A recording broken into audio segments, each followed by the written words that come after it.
As you know, Sri Lanka is suffering from one of the worst economic crises since its independence. In this video we will talk about mistake made by Sri Lanka which led to its default. Reckless borrowing. The Sri Lankan government borrowed heavily in recent years, much of it to finance infrastructure projects that have not been as successful as hoped.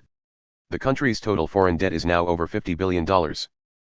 Reduced tourism revenue. Tourism is an important sector in Sri Lanka, making up 12% of the nation's GDP and providing employment opportunities. The sector has faced challenges in recent years, including the Easter Sunday bombings in 2019 and the COVID-19 pandemic in 2022.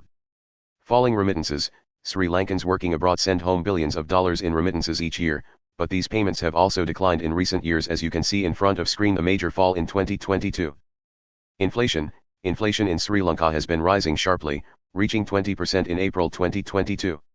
This has made it more expensive for people to buy food, fuel, and other essential goods. Currency depreciation. The Sri Lankan rupee has lost about half of its value against the US dollar in the past year. This has made it more expensive for the government to import goods and services. Poor economic management.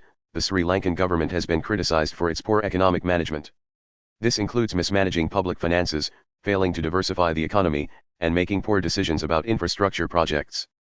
The combination of these factors has led to a severe economic crisis in Sri Lanka. The government is now struggling to pay for essential imports, and the country is facing shortages of food, fuel, and medicine. Some recent mistakes by the government was the decision to ban the import of chemical fertilizers in 2021, which led to a sharp decline in agricultural production. The government's close ties to China, which have led to Sri Lanka taking on large amounts of debt from Chinese creditors.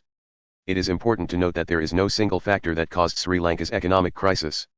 Rather, it was a combination of factors that came together to create a perfect storm. The government's mistakes played a major role in the crisis, but the country was also vulnerable to external shocks such as the COVID-19 pandemic. We hope that Sri Lanka will recover from this crisis, but it will take years and good government decisions.